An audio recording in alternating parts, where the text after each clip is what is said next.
Bonjour à tous, aujourd'hui je vais vous montrer ce qui sera le futur studio de tournage de cette chaîne YouTube. Je m'appelle Hugo Press et bienvenue sur la chaîne You Got Tech.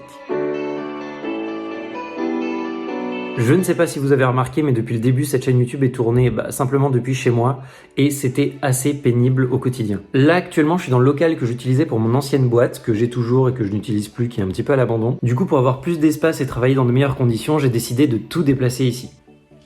Ouais, ok, pour l'instant c'est un peu décevant. On va l'équiper petit à petit pour que ce soit joli, mais pour l'instant c'est vrai que c'est un peu le bordel. Donc comme je le disais, c'est le local que j'utilisais pour mon ancienne boîte, et du coup il y a beaucoup de matériel entreposé ici que je n'utilise plus depuis des années. Du coup je vais vous montrer ça, vous allez voir, il y a pas mal de trucs hyper cool. Et dans un second temps, je vais vous montrer comment on va organiser ce studio pour pouvoir y travailler. C'est parti. Alors voilà, déjà un petit tour du studio, il fait 25 mètres carrés, donc c'est ni petit ni grand, c'est quand même une taille plutôt cool. Et premier truc que j'ai trouvé ici, c'est cette caméra, donc c'est une Sony FS700, donc c'est une caméra que j'utilisais avant, qui est une de mes caméras préférées de tous les temps. C'est une caméra qui peut filmer en 1080p jusqu'à 200 images secondes sans perte de qualité et qui peut monter jusqu'à même 900 images secondes en baissant un petit peu la qualité de l'image. Donc c'est vraiment une caméra qui est hyper cool. Elle est très légère et elle a une super plage dynamique, donc elle fait vraiment une très très belle image pour l'époque. L'écran est un peu rincé, mais ça reste une très bonne caméra. Et même en faisant des tests avec Erwan, on s'est rendu compte qu'on pouvait enregistrer en externe de la 4K et du coup on va upgrade cette caméra et ça va devenir la caméra principale de cette chaîne. Hop.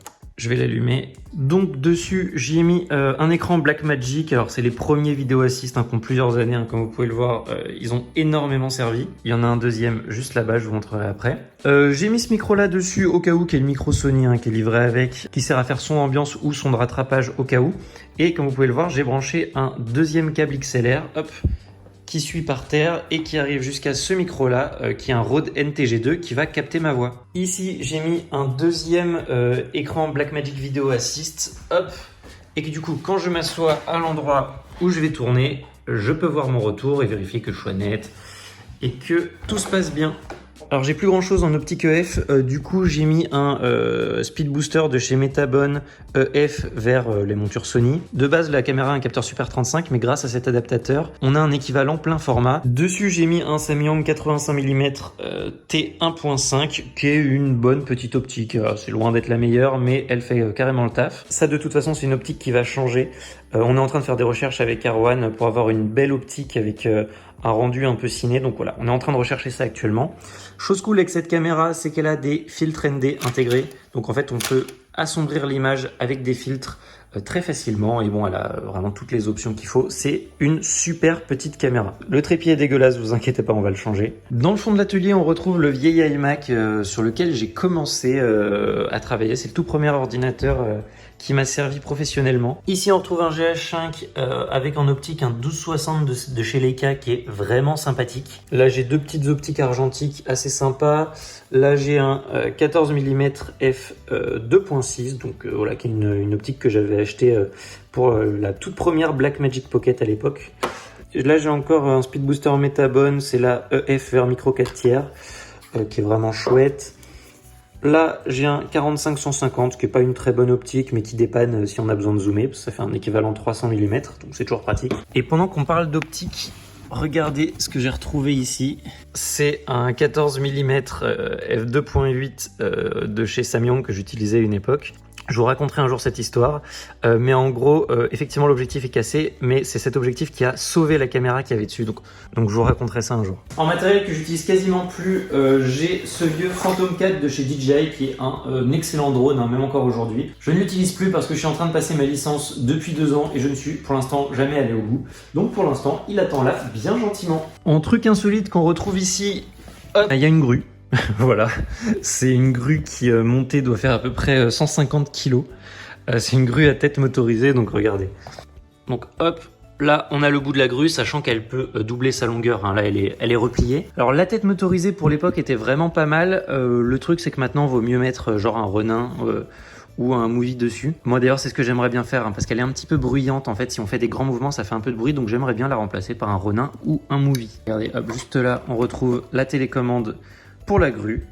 Donc voilà, peut-être un truc qu'on va réutiliser pour cette chaîne YouTube, ça pourrait être marrant de faire des plans grue sur une chaîne YouTube. En tout cas, moi ça me ferait bien marrer. Et qui va avec la grue, il y a cet énorme trépied ouvert. Alors je l'ai pas mis à sa hauteur maximum, mais ça fait quand même un petit trépied plutôt sympathique, on va pas se le cacher. Bon, apparemment le sol est pas droit. Hop. D'ailleurs, en parlant de Ronin, hop, on retrouve un Ronin de première génération. D'ailleurs, j'ai une histoire très intéressante que je vous raconterai dans une prochaine vidéo. En fait, ce Ronin ne marche plus et je me suis battu pendant plusieurs années avec le service après-vente de chez TRM qui ne me l'a jamais réparé, qui m'a perdu des pièces. Enfin, c'est une histoire incroyable, mais je vous la raconterai dans une prochaine vidéo. Ici, on retrouve tous les poids de la grue. Et on a tout genre de conneries. On a ici un slider qui est pas de très très bonne facture, mais qui fait toujours plaisir. Alors déjà, on a un chien qui est de qualité. Et alors le sac est éclaté, mais j'ai un énorme slider.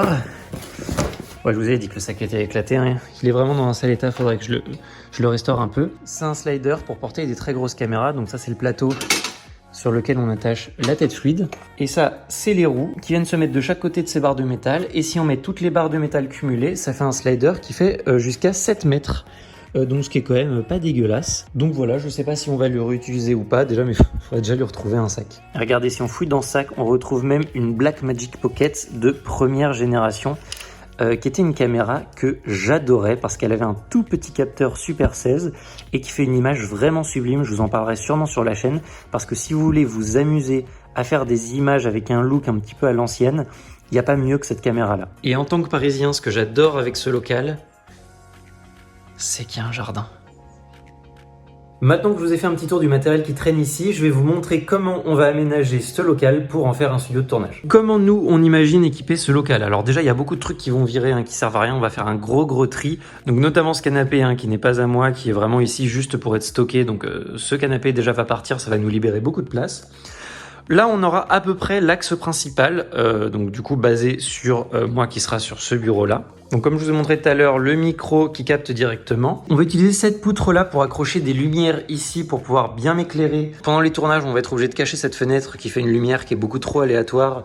Et on va rajouter plein de projecteurs de ce côté-là pour faire une entrée assez douce. Et du coup, on va faire un décor ici dans le fond. Alors je sais pas ce qu'on va garder. Moi, j'aimerais bien garder l'ordinateur parce que c'est un souvenir pour moi. Faire une ambiance de bureau assez sombre, je pense que ça peut être plutôt cool. Donc tout le fond, là, ça sera le décor du tournage. Quand on aura libéré la place de ce canapé, et de ces enceintes, regardez, il y a deux enceintes énormes ici. Je sais pas si on va les utiliser dans le décor ou pas, mais en tout cas dans cet espace là il y aura une table qui nous servira à faire tous les gros plans, donc une table équipée de lumière et d'accessoires de décor et tout ça. Donc à ce niveau là on pourra faire les gros plans et les plans d'illustration. Comme vous pouvez l'entendre, ça résonne énormément, donc il va y avoir un gros travail d'isolation phonique, donc il va y avoir un gros travail aussi de lumière, de décoration, enfin voilà, on va essayer de faire les choses bien. Les vidéos classiques reprendront la semaine prochaine et petit à petit on va équiper cet endroit pour en faire un super studio de tournage. Même si cette vidéo était un peu tournée à l'arrache, j'espère qu'elle vous a plu. Nous on se retrouve la semaine prochaine pour un épisode un peu plus classique. Je vous dis à bientôt.